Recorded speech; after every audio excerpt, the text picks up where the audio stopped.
Buenas noches a todos, compañeros.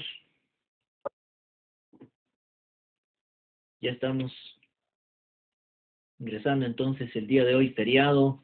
Habíamos ya consensuado que el día de hoy íbamos a pasar clases normales con la finalidad de no hacer ninguna reposición posterior. Así que vamos a dar inicio a esta clase del día de hoy, ya habiendo concluido lo que nosotros teníamos pendiente y diferenciado además respecto a los derechos fundamentales con lo que son los derechos humanos. Lo habíamos visto de manera profunda. El día de hoy vamos a ver lo que son las garantías constitucionales y acciones de defensa que nosotros tenemos dentro de lo que es el derecho constitucional. Vayan poniendo sus datos, por favor, en el chat Zoom de esta plataforma. Y de esa manera vamos a ir viendo posteriormente todo lo respectivo al avance. Vamos a esperar aquí unos cuantos compañeros más para poder comenzar. A todos los compañeros, buenas noches. Para poder comenzar, y bueno, ahorita comenzamos para explicarles también, les acabo de enviar un archivo para este tema específico, que estaríamos en un tema 10, garantías jurisdiccionales y acciones de defensa. Comenzamos en unos minutos, compañeros, daremos 2 minutos más hasta que puedan ingresar el resto de los que conforman nuestra clase.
Ahora sí, compañeros, mientras va ingresando el último, bueno, otro de los compañeros también que es de nuestro grupo, ya vamos viendo lo que el día de hoy nos vamos a abocar. a lo que nos vamos a abocar y asimismo, en cuanto a lo referente a la doctrina, ya les he enviado en este momento, hace unos minutos obviamente, un texto, podríamos verlo así, dentro del avance que nosotros tenemos en el derecho constitucional. A ver si Juan Carlos más está ingresando. Bueno, ahora sí, respecto a lo que tenemos nosotros en el avance de clases, estamos viendo este tema 10 que ya les he referido respecto a lo que es las garantías jurisdiccionales y las acciones de defensa.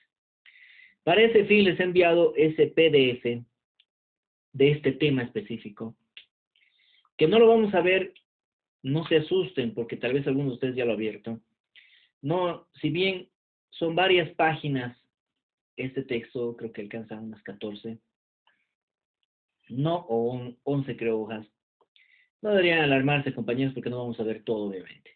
Lo que nos interesa a nosotros específicamente es ver qué son las garantías jurisdiccionales que tenemos en derecho constitucional y cuáles habían sido, y los vamos a mencionar de manera un tanto superficial, porque ustedes los van a ver cada una de estas acciones de defensa en derecho constitucional en una materia, perdón, en una materia específica, procedimental además.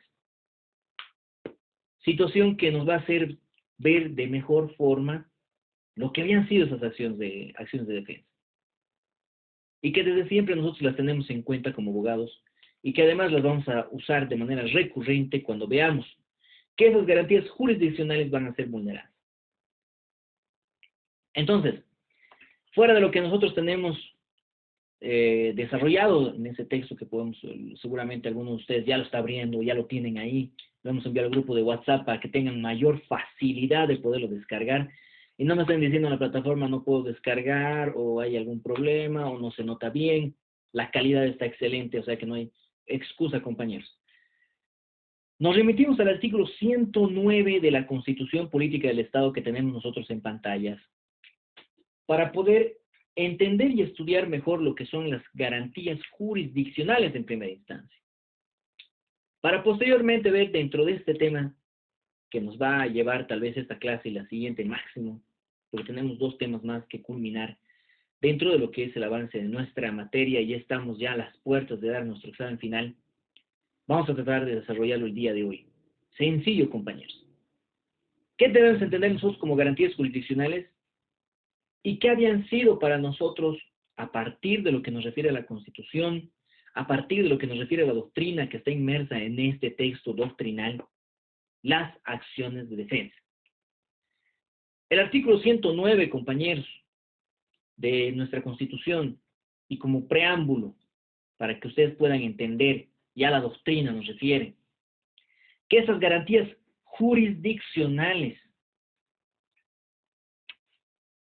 presuponen la existencia de esa garantía que va a ser denominada dentro del derecho constitucional, ¿no?, respecto al derecho a la jurisdicción.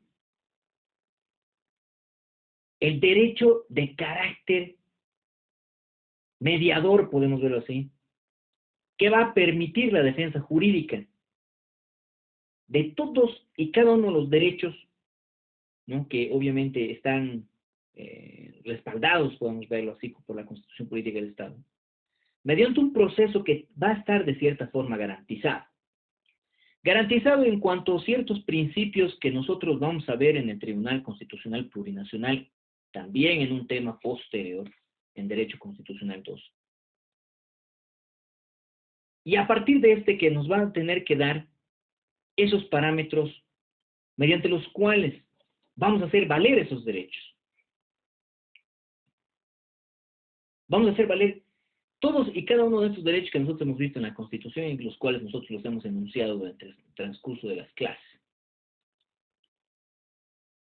Es por eso que el parágrafo primero del artículo 109 nos viene a referir respecto a las garantías jurisdiccionales, tal vez lo vamos a resaltar con un color distinto para que puedan denotar a qué nos estamos nosotros abarcando. No puedo creer. Aquí está, ¿no? Garantías jurisdiccionales.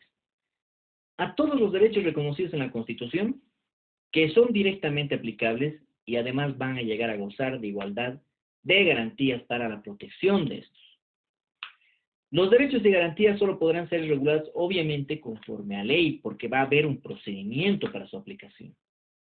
Ese procedimiento que ya nos está enunciando este segundo parágrafo, que necesariamente vamos a tenerlo que ver en una materia distinta, como les he referido, con la finalidad de entender mejor a qué nos vamos a abocar con las acciones de defensa. El 110 ya nos va a venir a referir, y estamos viendo la Constitución, compañeros, para no ingresar mucho a la doctrina, que tal vez para algunos puede ser un tanto pesada, ¿no? Y nosotros para eso, previo a este tema, hemos visto lo que son los derechos humanos. Y en complementación a lo que son los derechos humanos, hemos visto nosotros, y obviamente en la anterior clase ya la hemos terminado de ver, lo que son los derechos fundamentales. Y los hemos leído aquí en la Constitución, tal vez para algunos que no estaban en la anterior clase. Los hemos visto y en otra clase también. Los hemos referido cada uno de estos, que va a venir a garantizar. Las personas que vulneren derechos constitucionales quedan sujetas a la jurisdicción y la competencia de las autoridades bolivianas, obviamente. Ya sabemos qué es jurisdicción, sabemos qué tipo de competencia existe, así que sabemos a quién corresponde respecto a la validación, digamos, hacer valer esos derechos. La vulneración de los derechos constitucionales hace responsables a sus autores intelectuales y materiales, ¿no es cierto? Los atentados contra la seguridad personal hacen responsables a sus autores inmediatos sin que puedan servirles de excusa haberlos cometido por orden de alguna persona superior. Hablamos ya de delitos respecto al genocidio, delitos de lesa humanidad, traición a la patria, crímenes de guerra, ¿no? Son imprescriptibles. No van a perder el efecto durante el transcurso del tiempo. ¿No es cierto? Delitos respecto a funcionarios públicos, que también vamos a ver nosotros más adelante en lo que es el Derecho Constitucional 2, para denominar además y entender mejor a quiénes nosotros tenemos que ver como funcionarios públicos, son todos esos dependientes del Estado, estos que van a llegar a atentar contra el patrimonio del Estado y puedan causar un grave daño, pero un grave daño económico. Ahí se va a ver la imprescriptibilidad de este tipo de delitos, que va a estar abocada a lo que son las garantías jurisdiccionales, vulneración de los derechos que se concede a las víctimas, dice, ¿no? En el derecho de indemnización, reparación y resarcimiento de daño, perjuicios de forma oportuna. En caso de que el Estado sea condenado a la reparación patrimonial de daños y perjuicios, deberá interponer la acción de repetición contra la autoridad o servidor público responsable de la acción u omisión que hubiese provocado el daño. Aquí nosotros podemos ver tal vez, y algunos me consultaron, no sé si se acuerdan en alguna otra clase, nos referían de la responsabilidad y de poder, en primera instancia, de poder recurrir a estrados internacionales, a instituciones internacionales, respecto a vulneración de derechos inherentes en la Constitución, como son los derechos humanos, las garantías constitucionales que nos da la misma Constitución. Podemos nosotros irnos por ejemplo, ¿no? Al Tribunal de la Corte Interamericana de Derechos Humanos, donde de cierta manera puede que determinen que ha existido un daño, un perjuicio, y el Estado mismo tenga que asumir esa responsabilidad, va a tener que repercutir ese efecto sobre la reparación patrimonial de esos daños a esa o a ese funcionario o servidor público que ha omitido y ha provocado ese daño. Hay varios temas que podemos nosotros citar sobre este aspecto, pero ya dense cuenta, dentro de lo que nosotros vemos como garantía jurisdiccional, el Estado tiene la obligación de repetir esa acción del daño a ese servidor público. ¿Por qué? Porque ha omitido o ha vulnerado a través de él, porque el Estado acciona a través de los funcionarios públicos, y eso nosotros también tenemos que entenderlo, y más adelante lo vamos a ver tal vez de manera más profunda en una segunda parte de lo que es el derecho constitucional. Esa obligación que tiene de ejercer de ejercer autoridad por parte del Estado a partir de lo que es este funcionario público. Hablamos, por ejemplo, de un juez.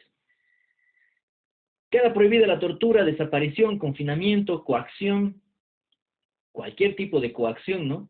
Exacción o cualquier forma de violencia física, moral, los servidores y servidoras públicas o públicos o autoridades que apliquen, instiguen o consientan serán destituidas y destituidos sin perjuicio de sanciones determinadas por la ley. Respecto a las autoridades, la instigación o el consentimiento de que lleven a cabo ciertos actos ilegales, ciertos actos en contra o que puedan llegar a configurar un delito, ya vemos, tienen que ser destituidos. Esta situación tendría que ser analizada respecto a los sucesos que nosotros hemos vivido con anterioridad y a las anteriores gestiones, y que hasta el día de hoy repercuten de cierta manera en ese tipo de afecciones, llamando tal vez al confrontamiento. Aquí ha habido vulneración de derechos, compañeros. Tendríamos que ingresar a un análisis concreto y objetivo, además, respecto a las pruebas que nos pudiésemos tener o unir, con la finalidad de poder hacer también resaltar ese tipo de procedimientos. Declaraciones o omisiones obtenidas o realizadas mediante el empleo de tortura, coacción, exacción, etc. Nos habla además de que toda persona tiene que ser protegida, oportuna efectivamente por jueces y tribunales. Son principios esenciales e inherentes además de la función respecto a la ley 605, ley de los juzgados. Vamos a ver procedimientos. ¿Dónde está nuestra ley?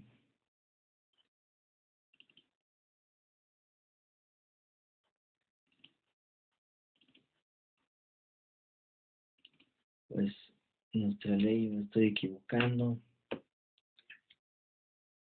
025 tiene que ser, más la 605, 025, por ejemplo, la ley del órgano judicial, ¿no? Está en sus principios inherentes respecto a este.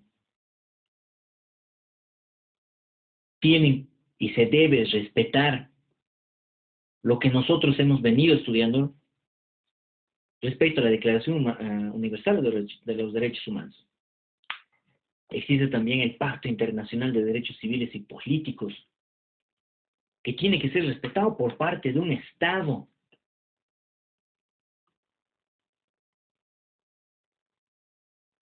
Nuestra doctrina, dentro de lo que es el pequeño texto que se les ha enviado, ya lo tienen ustedes. Tenemos que ver que esos derechos, dentro de esta jurisdicción, hablamos, por ejemplo, de este Pacto Internacional de Derechos Civiles, habla de un compromiso respecto a una garantía,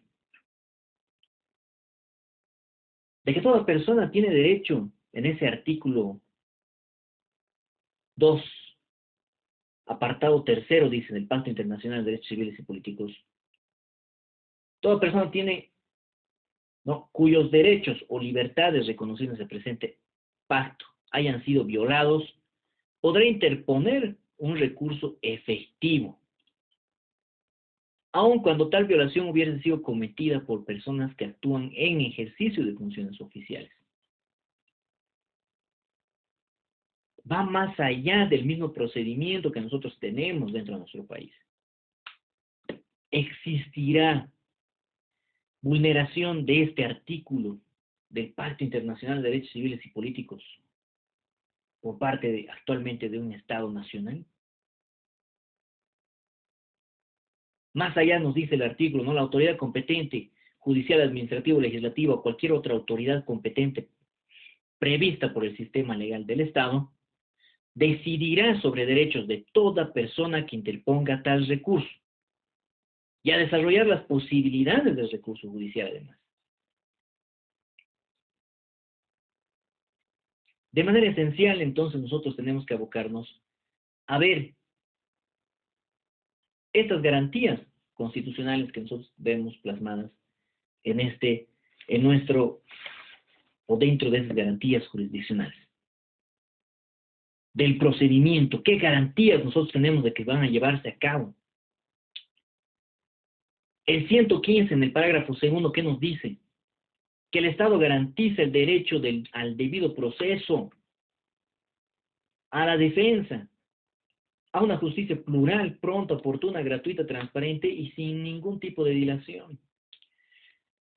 Y sobre el debido proceso nosotros tenemos cantidad de recursos constitucionales, de normativa jurisprudencial, para poder llevar a cabo cualquier tipo de procedimiento. Y poder entender además mejor a qué nosotros nos abocamos al referir que es un debido proceso. ¿Qué nos dice y qué concepto nosotros debemos tener de esa palabra? O de este concepto respecto a lo que es el debido proceso. Es tal cual como debería llevarse a cabo un procedimiento. Y que haya tenido cierto tipo de irregularidades que se hayan hecho notar. Ya vulnera esta garantía que el mismo Estado da sobre lo que es el debido proceso. Hay varios recursos que nosotros podemos ver y se van a tener que ser planteados durante un procedimiento. Y esto más que todo en materia penal lo generalmente vemos, ¿no? Tener que plantear los recursos a partir de ese mal o mala aplicación de un procedimiento por parte de una autoridad jurisdiccional. Además, el Estado nos tiene que garantizar la defensa irrestricta, el tener que asumir una defensa técnica,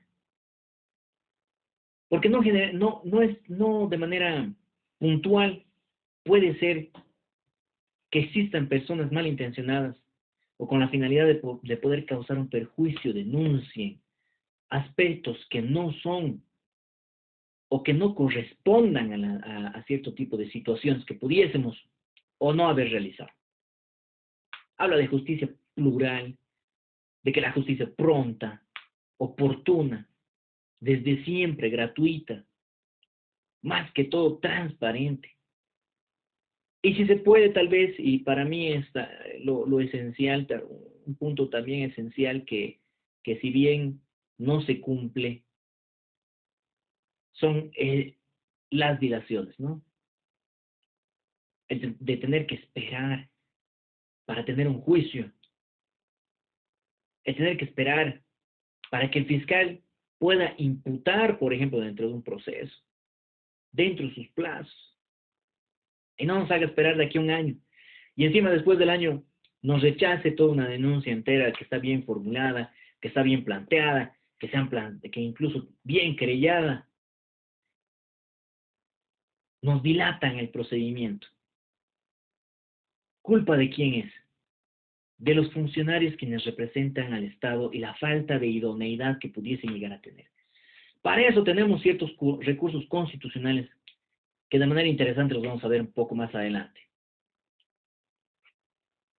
Dentro de lo que son las garantías jurisdiccionales, el principio de garantizar la presunción de inocencia, compañeros, es fundamental asimismo, ¿no? Como el resto de lo que nosotros estamos viendo. Durante el proceso, dice, en caso de dudas sobre la norma aplicable, regirá la más favorable para el imputado o procesado. En caso de duda. Indubio pro reo, ¿no? Dicen. Así como en materia laboral, seguramente ustedes han visto el indubio pro operario ya también.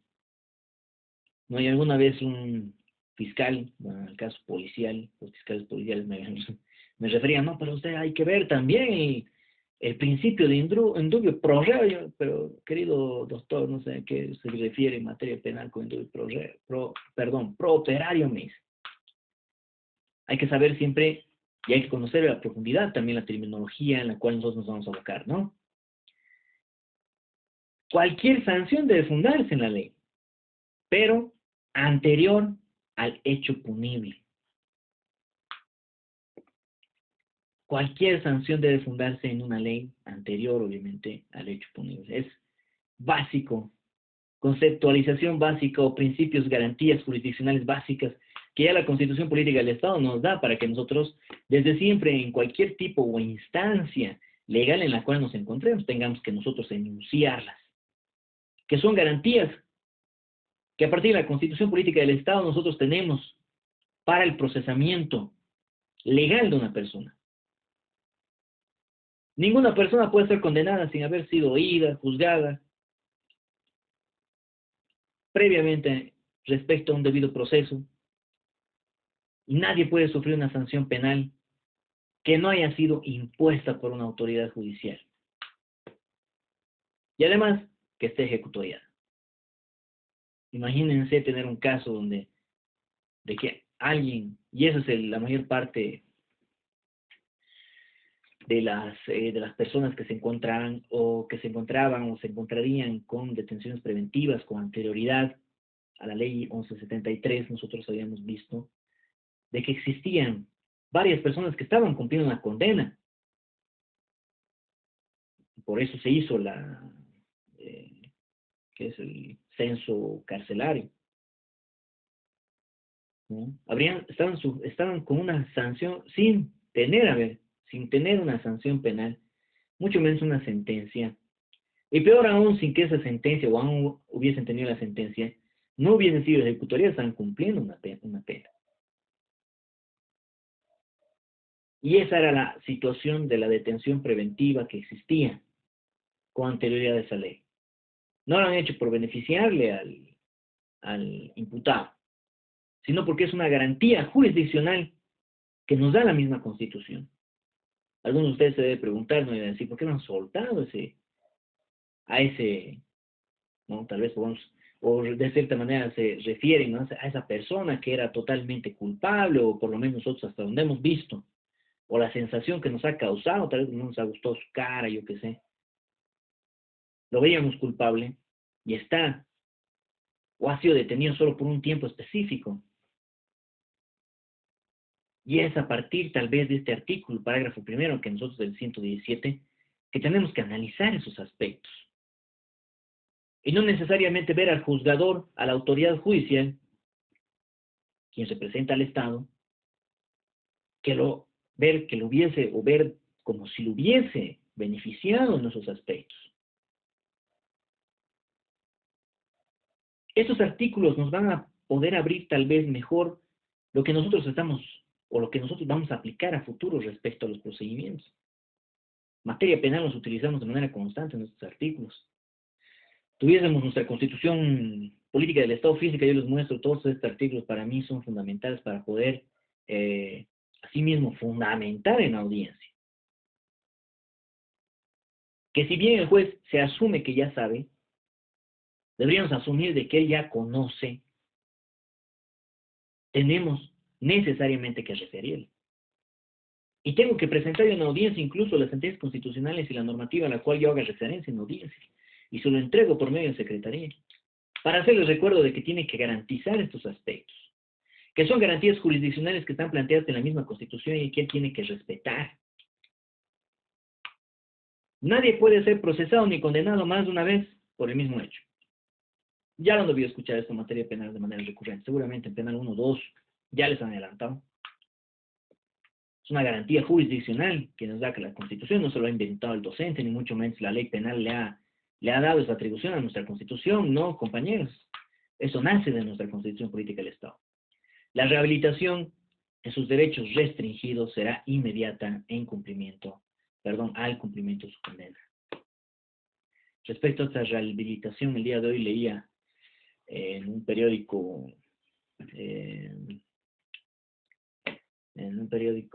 como le digo, La Voz, ¿no?, digital, que todos los días nos llega. Veíamos de que, creo que en la página principal refería de que había una persona, no sé si se acuerdan de ese asesino en serie, que incluso alguna vez salió en la televisión y decía, sí, yo los mato y no sé qué, que por gusto te hacía dar miedo en Sucre y no sé qué situaciones te estaba rehabilitado y ya quería tener una familia. Según él, ¿no? Tiene 30 años sin derecho a indulto por los delitos que él ha cometido, a sangre fría.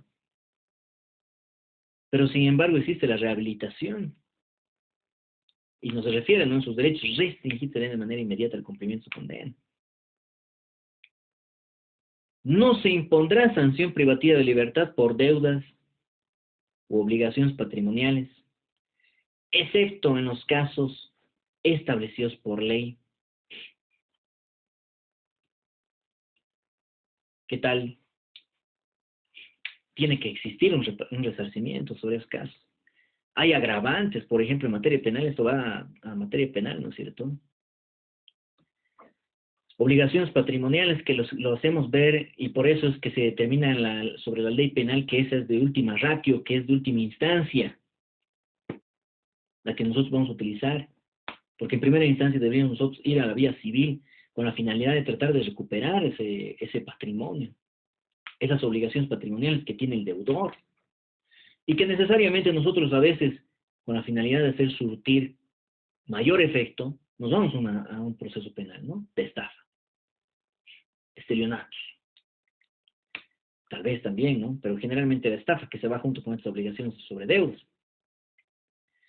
Es ahí, compañeros, donde nosotros vemos, ahí nos dice la Constitución, excepto en los casos establecidos por ley, va a haber sanción privativa de libertad, pero ¿en qué casos?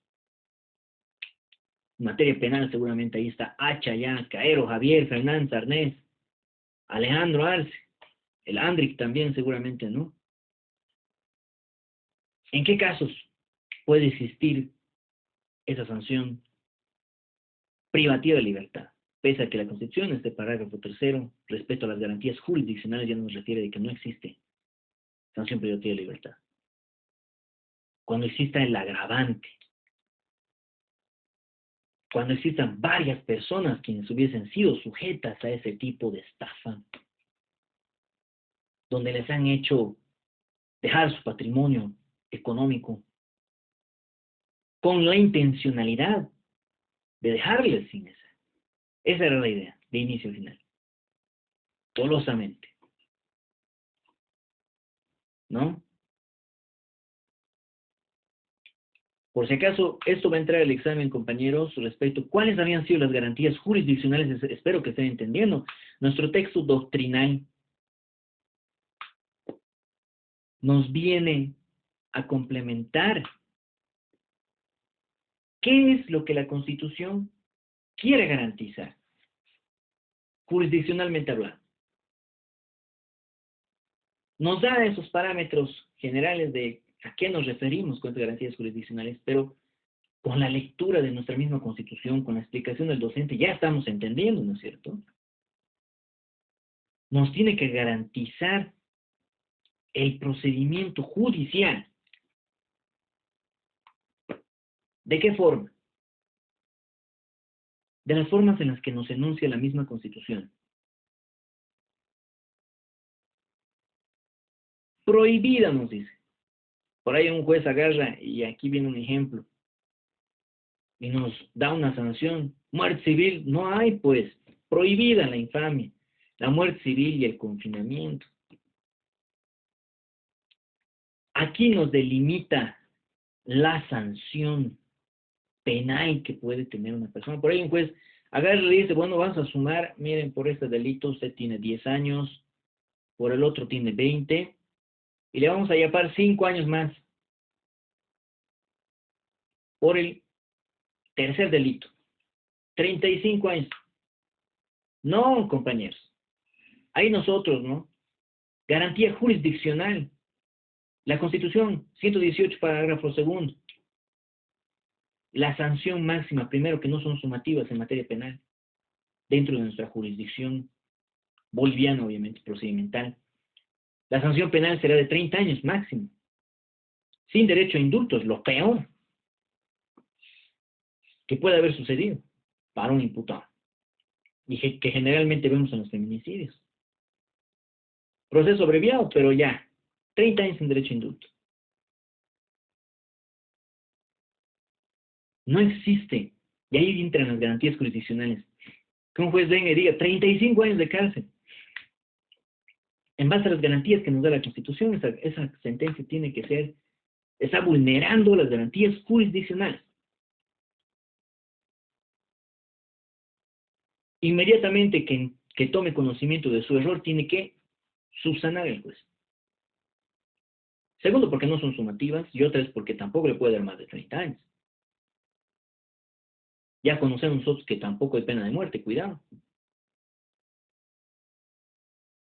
El cumplimiento de las sanciones privativas de libertad, medidas de seguridad, están orientadas a la educación, habilitación e inserción social de los condenados. Respecto a las medidas de seguridad, este tema es muy recurrente en materia penal, obviamente, respecto a la ley 348. Y además se hace conocer estos aspectos en materia familiar también ante el juez público de familia, cuando existe algún tipo de altercado o existe algún tipo de violencia física, psicológica o verbal en contra de una mujer, por ejemplo. Inmediatamente se otorgan esas medidas de seguridad, de que no se le acerque, de que no la moleste, ¿no? Y esas medidas de seguridad, obviamente, que están orientadas además, y el juez le puede combinar, junto con su sanción, a que vaya 6 meses a una institución denominada Hombres de Paz, al hombre, con la finalidad de que pueda cambiar esa actitud, que pueda ser reorientado. Y nos da ese parámetro el 118 parágrafo tercero, compañeros. Voy a volverles a enviar el link, por favor, ya va a acabar nuestra sesión, estamos sobre 42 minutos. Y inmediatamente se vuelven a conectar, por favor. Ya, tratemos de que el día de hoy podamos terminar esta materia o este tema, por favor, ¿ya? Les envío el link en unos minutitos.